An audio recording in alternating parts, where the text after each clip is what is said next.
People think highways are the safest place to travel at night.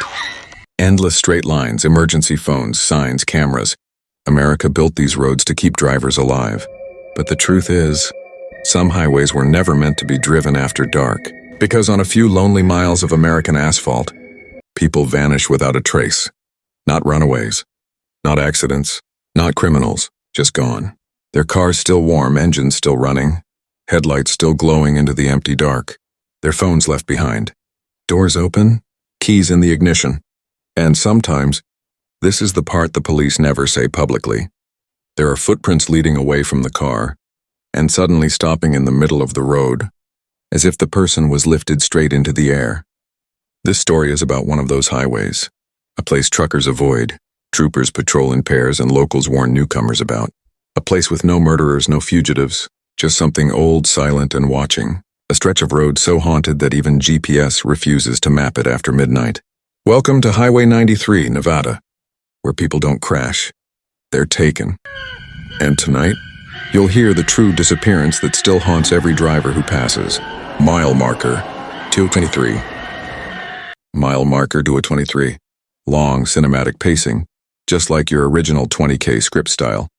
It was supposed to be a simple drive. Megan Hale had made the Las Vegas to Ely trip dozens of times before. 8 hours of long, empty desert highway. Boring, predictable, lifeless. Exactly how she liked it. She left Vegas at 9:46 p.m., planning to beat the heat and avoid traffic. Her 2016 Subaru Outback was freshly serviced. Her tank full, her playlist downloaded. Highway 93 stretched endlessly ahead of her. A straight black ribbon cutting through miles of sand and nothingness. But something felt off that night. The air was too still, too quiet, even for the desert. Around midnight, she passed the small ghost town of Pioche, and that's when it started. Her radio, playing quietly behind her, let out a sharp static ripple, not normal static, like someone whispering through sand. She frowned, adjusted the dial, and kept driving. The next sign glowed in her headlights. Mile marker 219. She still had 4 miles before the stretch truckers called. The dead zone. She'd heard stories, of course. Every Nevada local had. Stranded cars, dead batteries, phones shutting off. People claiming to see a figure walking along the highway shoulder. A tall silhouette lit only by moonlight. But Megan didn't believe in that kind of thing. Not yet. At mile 220, her headlights flickered. Just once. Like someone had walked directly in front of her car. She slammed the brake, heart pounding, but the road was empty. Only desert. Only darkness. She took a shaky breath and kept going. At mile 221, her phone buzzed. No service. It had full signal a moment ago. At mile 222, her engine temperature gauge twitched. A tiny unnatural jump. And then she saw it. A parked car on the shoulder. Driver door open. Headlights on. Blinking hazards. Megan slowed down. The car was a black Chevy Malibu. New. Clean. Not crashed. But what froze her blood wasn't the empty driver's seat.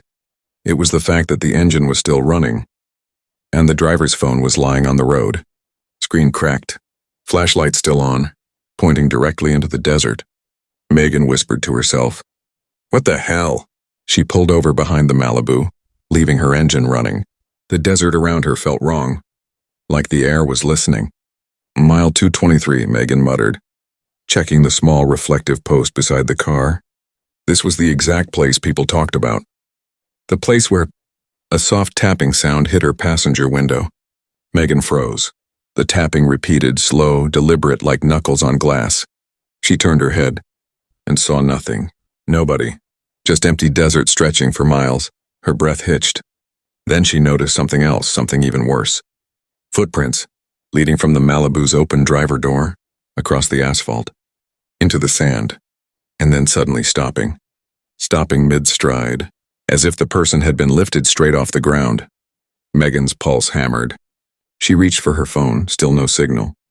A cold wind swept across the highway, and then behind her car, somewhere out in the dark, she heard footsteps.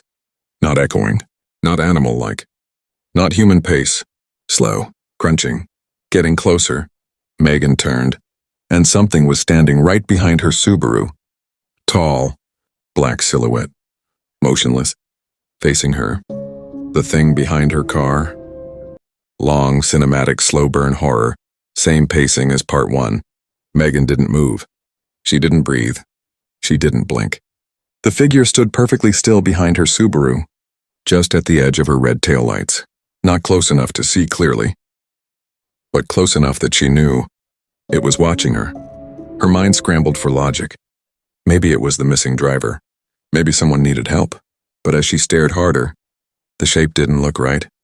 The shoulders were too broad. The head was too high. And whatever it wasn't breathing. The desert wind blew dust across the road. The figure didn't flinch, didn't shift, didn't react at all. Megan carefully reached for her door handle. The figure tilted its head, a slow, unnatural angle, like it was trying to understand her. Megan's breath turned to ice. She slid her hand back, afraid it might hear even the movement. The red glow from her taillights flickered across its outline. And Megan noticed something she hadn't before. It wasn't casting a shadow. Not on the road. Not on the sand. Not anywhere. That broke her. Her hands went cold, her stomach dropped. And her instincts screamed the same thing. Don't get out. Don't speak. Don't move. But the desert was silent. So silent she could hear her own heartbeat hammering in her ears. And then, the figure took one slow step forward. Crunch. The sound of a boot on gravel. Except the step didn't match the movement. The figure's leg didn't lift. Didn't shift. It simply glided half an inch closer. Crunch. Another step. Another impossible movement. Megan's whisper cracked out of her throat. Please, don't. But the thing kept moving. One unnatural glide, one crunch of sound, one impossible slide at a time, until it reached the back bumper of her Subaru. Her breath hitched. Her hands trembled uncontrollably. The figure leaned further into the red light, and for the first time Megan saw its outline clearly. Tall, thin, too thin, long arms hanging low almost to its knees, head tilted unnaturally sideways like a broken mannequin. And worst of all, its feet weren't touching the ground. They hovered half an inch above the asphalt, yet the footsteps still came. Crunch, crunch, crunch. Megan couldn't take it anymore. She lunged for her door lock. Click. The sound echoed way too loudly in the dead desert. The figure froze, still tilted, still hovering, still looking straight at her. Then it bent forward, not like a human leaning, more like its spine folded, slow, creaking, bending until its head lowered to the level of her back window. Megan's vision blurred as tears filled her eyes. She whispered, "Go away. Please go away." But the thing didn't move. It just pressed its head toward the glass. Closer, closer, the outline inches from the window. And then her radio exploded with static. A violent burst of white noise erupted through the speakers. Megan screamed. The figure snapped upright, its whole body freezing like a startled animal. Then the radio cut completely, dead silent. The desert heard everything.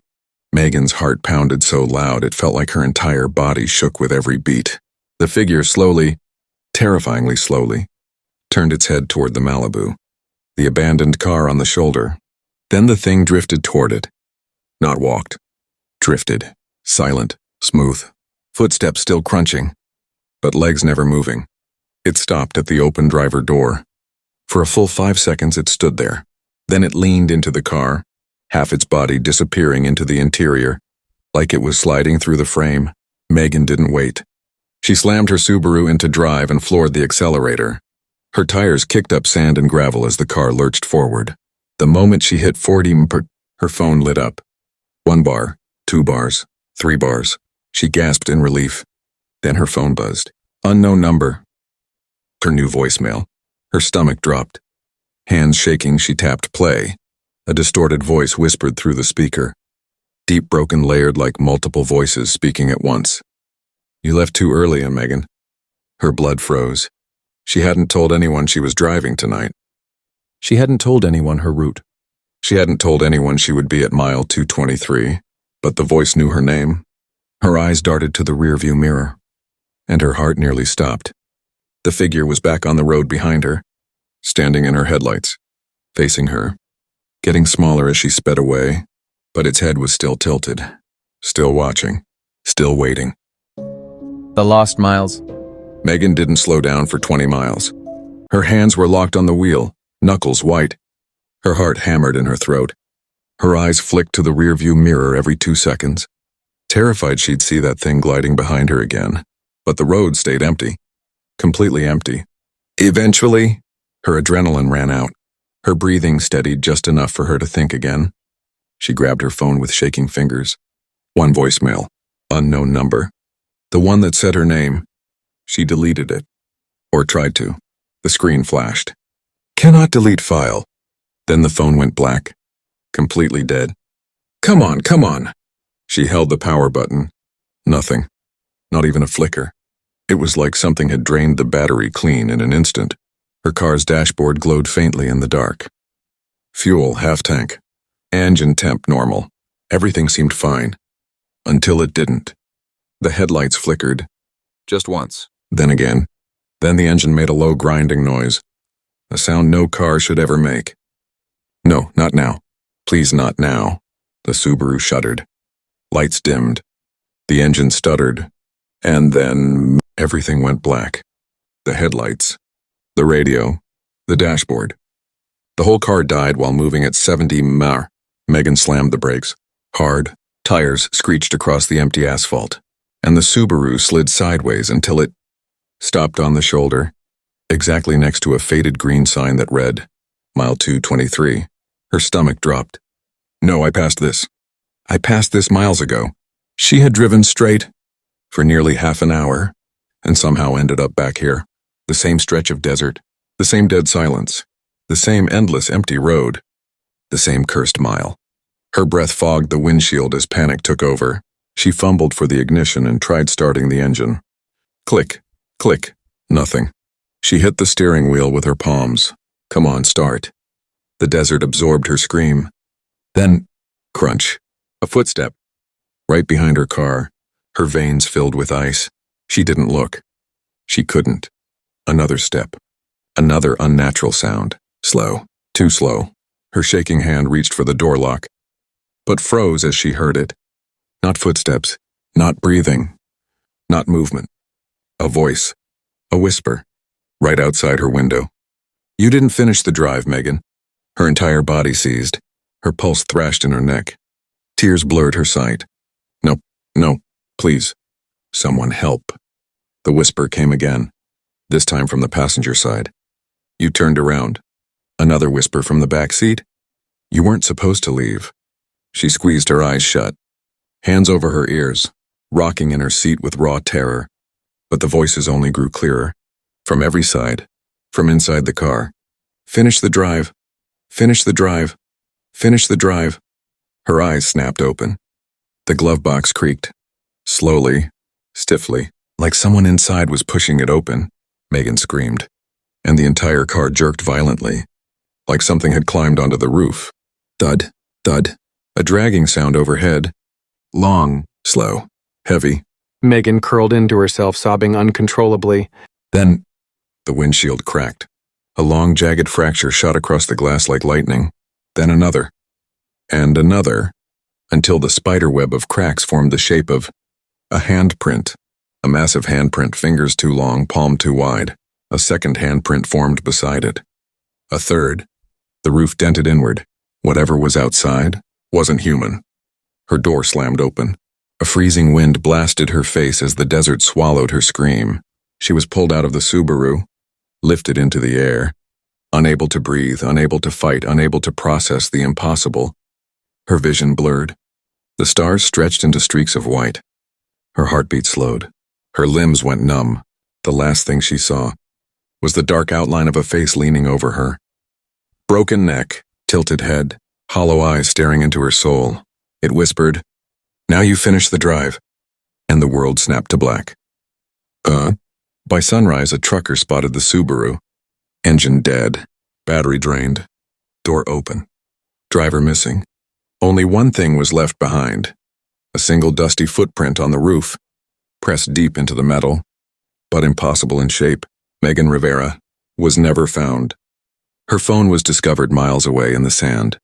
Screen cracked, battery swollen, but one file remained untouched. A voicemail, 6 seconds long, just breathing. And at the very end, a faint whisper. Mile 223. If you made it this far, you're officially braver than most. But the highway doesn't forget the ones who listen. Subscribe to Rust and Relic before the next story finds you in the dark. Turn on the bell because the disappearances are only beginning.